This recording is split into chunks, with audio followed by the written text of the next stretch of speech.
You're listening to Searching for More, a podcast of the Diocese of Arlington.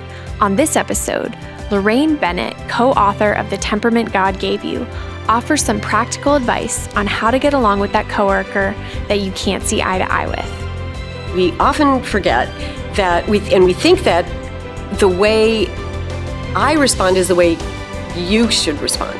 We just kind of, for some reason, we blank on the fact that we're all different. Hear Lorraine's insight on the various temperaments and how awareness of our own and that of those around us helps us to better understand and work with one another. This episode's host is Billy Atwell, Chief Communications Officer of the Diocese. Laraine, thank you for joining me on the podcast. Wow, thank you so much. It's really wonderful to be here. No, this is fun. So you and your husband have done a lot of work in the area of temperaments and personality types and how that affects marriages and relationships. And I've found that so interesting. So I wanted to have you in to talk about kind of workplace setting type things and conflicts between staff members and so on. But before we dig into that main topic, I want to step back and what initially began your interest in temperaments, personality types, all those kinds of things. And I know those two are different, but you've written so many books on it and given tons of talks. How did you get into this? Yeah, well, so quite a while back, my husband, Art, who is now the president of Catholic Charities, he was actually a marriage and family therapist. And he co-founded the Alpha Omega clinics in Maryland and Virginia. So he was practicing as a marriage and family therapist, and he had studied things like temperament and various different types of personality tests, like the Myers-Briggs and whatnot. But he hadn't actually applied it to his practice because from his perspective, they were mostly secular, and this is a Catholic, organization that he's working for. And but then a priest friend of ours recommended a book, and it was called Spiritual Theology, and there was one chapter on temperaments, and it was temperaments and the spiritual life. So it was a Catholic perspective. It was written by a Dominican priest, and we became fascinated with the Catholic perspective. So it was it shed a whole new light on things, and he began to incorporate it in his practice and began giving talks on it and stuff. And then we thought, wait a minute, this is a priest writing for other priests and theologians or whatever. And so why not make something? Maybe we should write something, a book that would be useful for parents, for singles, for married couples, whatever, just from the Catholic perspective on temperaments, and that's how it all started. So, what was your background? So he was a marriage and family therapist. Yeah. What were you doing? He's the therapist. I'm not. I'm the writer, actually. So I've been working I was just counting it up today. I was trying to think how long I've been working in publishing or related fields, and it's been almost 40 years. Wow. So actually I do have a master's in philosophy, but that just probably helped me be a good writer. And, I have an undergraduate in philosophy. I've always felt that. I was like, it would never give me a job, but it helped me in all the jobs I had. Exactly. Because you have very systematic thought and so on. Yeah. Perfect. Exactly. Yeah. So you guys are a great duo in that respect. He's got this background in the content, and you help clarify and winsomely communicate it. Right. That's what a great team. Hopefully, but we did write together, so we had a system. Yeah. So, sometimes I'd interview him, sometimes he'd write, sometimes I'd write. We'd put it together. Yeah. And so much of this work, both I would assume therapy as well as what we're talking about with temperaments, is experiential. You've experienced it. It's not like theoretical. It's not astrophysics where you maybe never experienced the thing you're studying. Everyone has experienced these kinds of things, so I'm sure that was helpful for you in contributing as well. Oh, definitely. So every relationship, whether it's marriage or so on, has its own challenges. Workplaces are no different. I mean, we spend maybe more time with our coworkers than we do our families sometimes. And yet we mostly think of our relationships with spouses and children and so on. Yeah. So where should we start when we talk about temperaments in the workplace? Where would we start to kind of get a general understanding of? Well, I think an understanding of temperaments is really vital for all our relationships, including our relationship with God. So it really can affect all our relationships. But maybe I should back up a little bit just to say that temperament is not the whole of our personality, because sometimes people will say, oh, you're trying to put us in a box, oh, and you're talking about these 4 temperaments, are you trying to put us in a box and say that that's our total personality? No, it's not. And that's why we love the Catholic perspective on it, because it really is only that aspect of your personality that you're born with. So your total personality can be composed of the culture that you were raised in, your family of origin. It can be your family size, your birth order, your education. There's so many things that impact your total personality, but we're just talking about that aspect that is the nature part versus the nurture part. And so that really leaves us free, which is what we believe as Catholics. We're ultimately free to choose to follow God's will and to respond to his grace. And so we are free to respond in any different way other than our temperament. But when we know what our temperament is, it kind of just gives you an idea of how you tend to react. Yeah. So from birth, like, you have a tendency to respond quickly or slowly or intensely or not intensely, or maybe it's a long-lived reaction or a short-lived reaction. So that's how temperament really plays out. And when we don't know what our temperament is, we're actually more likely to respond in that way because it's just the thing we're used to, Right. So we just automatically respond that way. And especially in times of conflict, like if you're having a crisis at work, for example, I've done this many times myself. I'm like, I'm your poster child for the irritating coworker who responded badly. I mean, seriously. And it's because my temperament, if I'm in a situation where I'm all of a sudden, confronted with a crisis, or I might respond very quickly and impulsively. Right. Yeah. And so that's because of my temperament. I'm not the one who sits back and let me calmly think this through. Right. No, I'm going to rush in there, barging in there, and like the elephant in the china shop. Yeah. Anyway. So you had said that it's basically, there's a nature and nurture to this. Mm-hmm. So your temperament is not something you can necessarily control in terms of what category it is. Now, your behavior you can control more. Exactly. Okay. No. Okay. Exactly. That's exactly right. And I want to step back. Also, you had made an interesting point before that I think is worth fleshing out a little bit. You had said that there's a Catholic perspective on temperaments. How is that different from maybe some books that are secular in nature, or I don't know if there's like psychological study that's secular in nature versus Catholic? What is the difference maybe between the two, or what does the Catholic side add to it? Well, one of the things I think that is important about the Catholic perspective is that it does overtly acknowledge that you are not trapped in this box. You are, this is only that tendency to react, sort of like the way you're hardwired, from birth, and you're free to respond, and in fact encouraged to grow in virtue. And that's what we want to do. We all want to become saints, ultimately. We want to become holy and closer to Christ. But we need to kind of recognize that we have certain strengths due to our temperament, but also weaknesses, and the areas that we kind of find most difficult to grow in, like the virtues that are most difficult for each of us, are often related to our temperament. Yeah. So what are some of the main types of temperaments that someone might see in a coworker? Well, okay. So in our books, I have to say, we use the words choleric or choleric, melancholic, sanguine, and phlegmatic. That kind of just goes back. I've heard those before. I don't know what they mean, though. I'll be honest. I'll have to tell. I'll have to tell a story. But yeah, should I tell a story now? Please, is that okay? Absolutely. It's your show. Okay, that's so nice. Anyway, so this is a fun fact, and this is great that I get to share it with people. But it's Saint John. I don't know if he was a saint. John Paul I. Okay. Was he a saint? Pope John Paul I? I would assume so, but I don't know. Yeah, well, he was the one who was only in office for 33 days. Oh, I don't know. I don't know if he was or not. So, well, anyway, Pope John Paul I, he wrote an essay on the temperaments. And wow. Yeah, and he titled it A Letter to Hippocrates.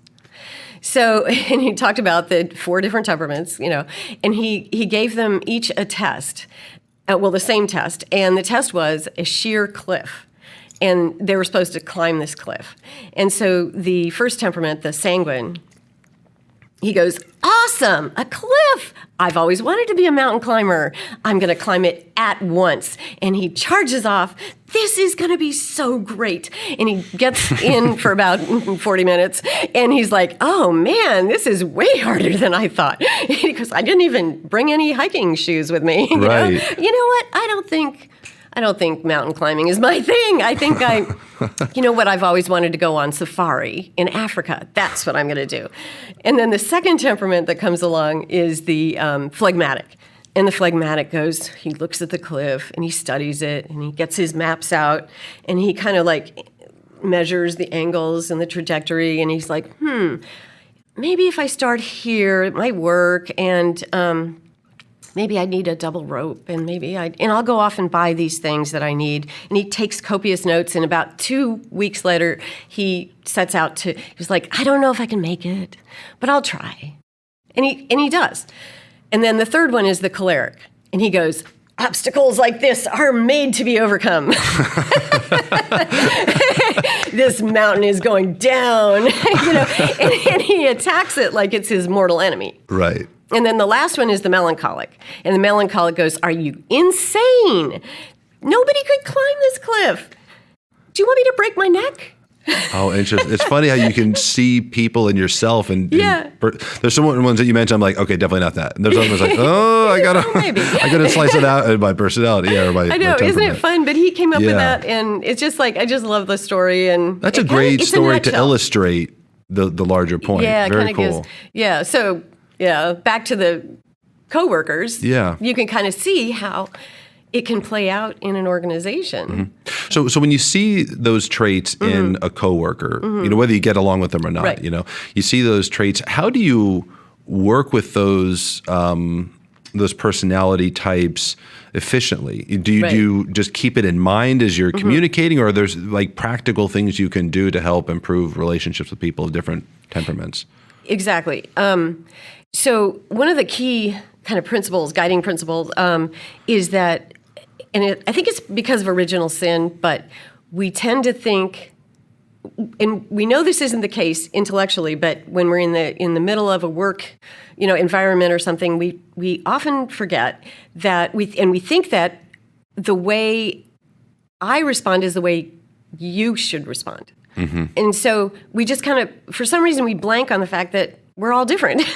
And so we enter a situation expecting the other person to respond in a certain way. When they don't, we ascribe their motives as it coming out of ill will or some malevolent intention, or they're just bad, or they're wrong, instead of thinking it's a different type of reaction. Mm-hmm. So, as an example, like I used to, a long time ago, in San Francisco, I worked for a publishing company, and I bring to my editor this brilliant piece of work that I've done. Right? Absolutely brilliant. Hand it to her, and she's like, this is terrible. I'm like, what? Terrible is brilliant. Are you kidding me? And she's like, no, you used a comma here, it was supposed to be a semicolon. And you said who instead of whom. And any number of other grammatical errors you can't even write. I'm like, no, wait, you missed the whole big picture. You missed what I was writing about. Yeah. And I'm feathers extremely ruffled, Right. So, but really, and then I have to say, I did not react well in that situation. I just got angry and flounced out of the room and, Right. made a, fool of myself. But in fact, where she was coming from was her detailed perspective. So she was what we would say a melancholic, and also maybe a choleric. And so she's very detail-oriented and very opinionated and very blunt about her opinions. And she didn't look at the big picture, like what I was writing about at all, or even do the little, the what's the poop sandwich thing, where you start out, you say something nice, and then you say something, say something nasty, and then you say something nice again, But she isn't that type of person. She's not going to be that type of person, and she just never will be. Right. And I needed to kind of learn to grow, to accept criticism, and to realize that we're working as a team. Right. And really, ultimately, it's not about me, and it's not about her, but it's about the organization that we're working for, and we're trying to further the mission of the organization. Yeah. We're trying to do good for whatever the company we're working for. And so it isn't about me, and I shouldn't take it so personally. Yeah. And I think so that's a great example, and let's dig into that one a little bit more. So you've got this boss who says, oh, this is no good, right. and then they cite fairly small examples of why it's so terrible. Right. They don't have some it's not like the main theme or your right. hypothesis was ridiculous and self-evidently wrong. Right. So as an employee of that person, it would be important to, one, take it with a grain of salt when they say it's terrible, and then ask questions that help illuminate what you really need to know. Exactly. What do you like about it? Okay, you're right. I'll correct those things so that they feel the confidence in knowing that you've listened to them and heard what's wrong, and you'll fix it. Is the main messaging good? Is the theme that I put into this proper? Is it, all the other things that are factors other than just small grammatical points? Exactly. Because I've worked with people. We should clarify, we're not talking about current work experiences. Oh, my current work experience is excellent. Yes, disclaimer. I have the same feeling. People might not even believe it, but it really is.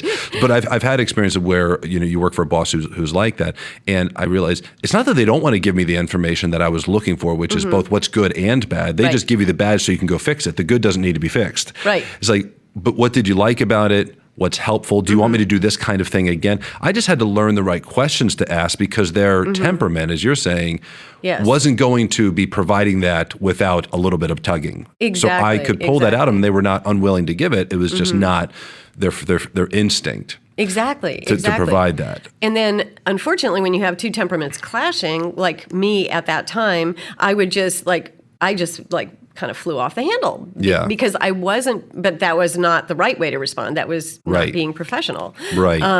But I should have asked the questions. But actually going back and then looking at the corrections that the red ink kind of things. Right. I realized, we're way better together as a team. Yes, that's a good point. I need that person. I need that person with the detail, the sense of detail, the eagle eye, catches every little tiny error. It's going to make the end product is going to be way better. Yeah.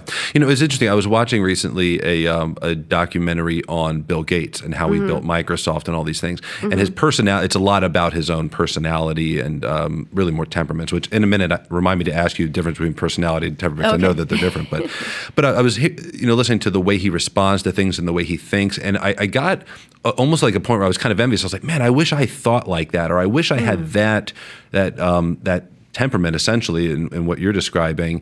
And I realized the fact that I don't isn't necessarily a weakness. It just means I need Bill Gates style thinkers around me to complement one another. If you fill an organization full of people like you, there's going to be enormous weaknesses that you can't compensate for. Exactly. Especially if your temperament is kind of hardwired into you. Exactly. So how, if there's a small business owner or whoever, what do you recommend they do to ensure that they hire people or have around them people within projects or so on that round them out? Like, how do you seek it out? Should they do personality tests or the temperament test? Would that be helpful? Or that could be. There's also the Strength Finders test. You've probably done here. Yeah. I know Art has at Catholic Charities, and that really aligns closely with temperament. Yeah. So you could match that up pretty well. So that's really helpful. But I think people sort of naturally gravitate to work in the area that suits their temperament, or at least Right. Maybe not all the time, but a lot of the time it does. Right. So you'll often find sanguines in social media, in marketing, sales, and then you find the melancholics. They're the real hard-nosed editors, and they've really got that attention to detail. Right. And then cholerics, of course, are running the business. Right. You sometimes have the thing is, as we all mature and we grow in our experiences and our education and so forth, we actually take on the virtues that we need, to go forward, because we are not stuck in our temperament. And that's the thing. Right. So you will find some of the greatest leaders are phlegmatics because they are the servant leaders. So not all leaders have to be cholerics. You could have the sanguine is your charismatic leader. and the melancholic would be your noble leader. That's, we think that all the temperaments can be leaders, but I think you do tend to gravitate towards certain types of activities that you find personally a little bit more fulfilling. And so, Because I was thinking of this in a context. So this will create like a work style thing. So I assisted with the cathedral construction project in Raleigh, North Carolina, and I was overseeing the audio and the AV system and the IT, telecom, and security. So I'm dealing with tons of engineers, electricians, people who are very detail oriented, obviously, very technical thinkers. They're not necessarily like positive or negative. They're just kind of like objectively looking at things. But when you're designing a system for the cathedral, you have to have a mind for what's the big picture? What are we trying to accomplish here? And I found my role in project leading that was to help the engineers and help the audio consultants, basically, acousticians is what they were called, to see what are we trying to accomplish. We're not just trying to accomplish the technical requirements of the system. In front of you. Are we creating the effect that we want? And I love the balance. That was a great example for me of the balance of temperaments, because I brought a temperament where I don't have the technical knowledge they have, nor the patience to actually study and understand it. I needed to understand it to a certain degree. But the gift that I brought to it was understanding the big picture, remembering what we're trying to accomplish. Their gift was really like the editor, grinding through every period, crossing every T and dotting every I, and it worked out wonderfully. Which you need. Exactly. So that's and they need your understanding of the big picture, because they'll forget. They're like just looking at this, their little box. Right. So same thing as, exactly. So it's so interesting how all the different temperaments work together. And there's a quote from St. Catherine of Siena where she was talking to God in the dialogues, and she said, why didn't you just give each person every natural virtue that they needed? Just give it to us. And then he said, well, then you would be lacking in charity, because you would not have need of other people. And so we're meant to be in community. We're a communion of persons. We're not just an isolated individual, although it seems like society is going more and more in that direction. We're all splintering apart. But we're meant to be a community of persons. And so we're meant to work together. And so you bring the big picture, and the other guy, he brings the detail, the small stepping stones or whatever that needs to be done for the cathedral and the big project. But we all need to remember to keep our focus on the project as a whole, or the mission of the organization. And you make a great point about charity, and that recognizing someone's weakness should be a point of charity, because you have one too. You might not even see it. Often we don't. It's like we like to focus on our strengths, weaknesses, whatever, right? But that it bringing together the right group helps. But if there is a lacking, it isn't necessarily a weakness. It's just you have to capitalize on the strength and fill that void with somebody who has that skill set. I could understand in a workplace where people of goodwill would come together, balance each other out, and it all goes perfectly. Doesn't always work that way. Of course, we should show each other charity. Sometimes you're going to be working with somebody, though, who is not of goodwill, and they're maybe mean-spirited, they may be aggressive towards you, and treat you rudely.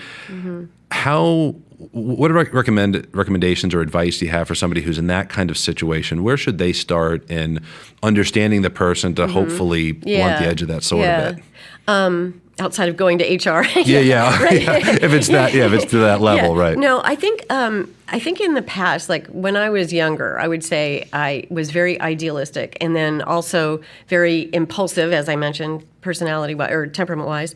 But I think I would have like immediately sought to resolve the situation. It's like, this has got to stop. This is wrong. I must end this, and I'm taking action now. But as I reflect on some of my mistakes in the past, I've realized that many times I did not have the full picture. And I was just like looking at it. I thought I was being objective and that I was right, but I was not. I didn't have the complete picture. And now as I get older, I realize there's a lot more gray area, and there's so much more nuance.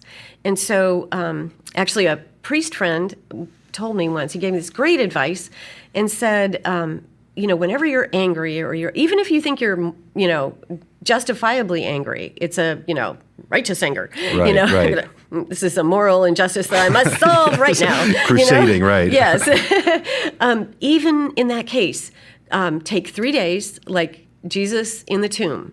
So you go 3 days and you pray for those 3 days and see if it doesn't resolve. And kind of amazingly, when I've done that, something will happen to either shed light on it that was way different than I had thought, or it resolves somehow without me having to be the Joan of Arc or something, Yeah. Yeah, the emails I regret in my professional life, I guess in personal too, were not ones that were thoughtfully written over a period of time. Right. They were the ones I, in a moment of heat and passion, just said, "All right, they need to know this." Click, click, Right. click, click. That doesn't work out typically, doesn't. or it can go badly at least. Right. Your husband is a great example. You two together, as I'm hearing you describe like how you're the hard charging. Oh, gosh. I remember we had a meeting one time. We were discussing what to do, and I'm kind of like you, where it's like, okay, let's make a decision right now. Yeah. And he said, let me think about that. Yeah. And I kind of had this awkward pause. I'm like, yeah, I guess that would be a good Guess we idea to stop could and think about it. Like, really? There Does was one no do reason. that? Does one do that? Right.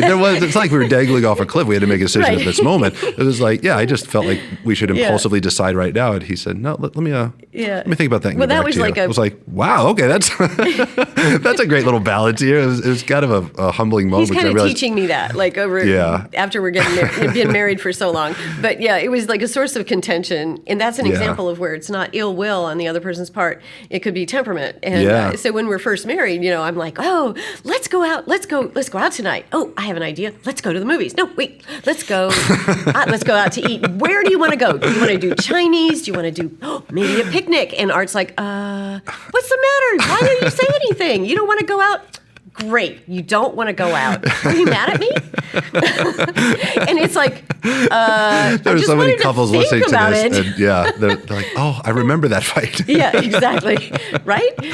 And then we found out about temperaments and was like, oh, this explains everything. Yeah. And a whole bunch of conflict just and again, it helps us be understanding of where someone's coming from, that they're not necessarily ill-intentioned. Exactly. It's just this is not how they're wired to be, and you can't expect them to be different than their stripes.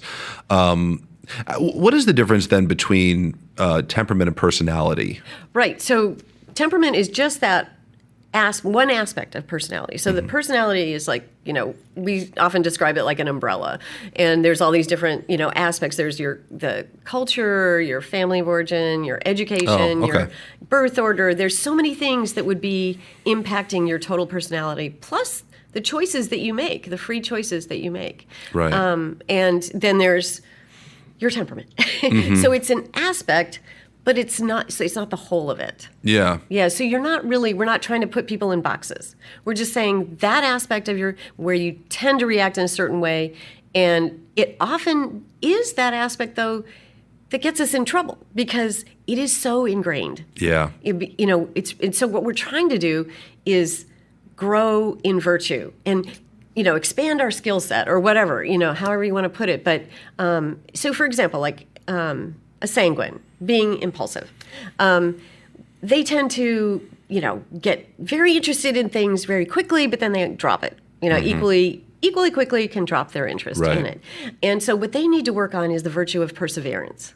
Right. So that is that's going to be the most difficult virtue for them, but also the most important for them to try. And that's where they would grow in holiness then too. Exactly. Yeah, because they have to pray their way through that. And they once said, I think it was St. Ignatius of Loyola, who's definitely a choleric saint. Yeah. Initially, he got in fights, and I think he even spent time in jail. I really think he was rabble rousing and getting in fights and stuff. But anyway, but at the end of his life, they said, oh, he's such a meek and humble man. Well, it's like you wouldn't have known that he was that choleric, but from the way he was, as a young man, he changed because he grew in virtue and he became Christ-like, which is what we're all supposed to do. Right. Right. But it's so hard. Yeah. It's really hard to do that. It is. Yeah. Now, what made you want to write books on it? Obviously, you're a writer, so that's kind of when you're good with the hammer, you look for nails. But you've written it. How many books on that include? 3 on temperament. So yes, I only you've got have, them here with you. Let me see. I have 2 of them here. Temperament God Gave Your Spouse. Temperament God Gave Your Kids. I don't know if you look how you do this, but my show and tell. I don't have the first book with me, and I also don't have our last book. The last book was on listening. Yeah. Yeah, which is another thing. It's like, I think sometimes I joke that art suggests these books to me so that I'll learn how to do something. Because I'll have to do the research and the writing and, and the struggling You're on through to his this. game. What, listen? You mean that's something I should do? Anyway, but he's good at listening. I need to listen better. There's any number of topics that you and he could have, jointly written about, but you really focused in on, temperament, emotion, personality, those kinds of things. What was it that made you want to dig that deep into these issues? Well, originally it was because he had the therapist background. Right. And so it kind of like it fits right in. He actually, and then I found that article or that one chapter in that book, but he then began using it in his practice. And that's where people were like, wow, this is life-changing. Like they would say, because couples would come in fighting, and then he would say, well, maybe it's a matter of temperament. Let's look at it this way. Instead of thinking it's a huge, awful thing, and he's terrible, he's bad, and she's, mean, or whatever it is, what if it's just temperament? And what it does is it allows you to kind of forgive the other person and be more accepting and understanding of them. Yeah. And it's kind of like, you know what? They're not doing that on purpose. They are just kind of, that's the way they are.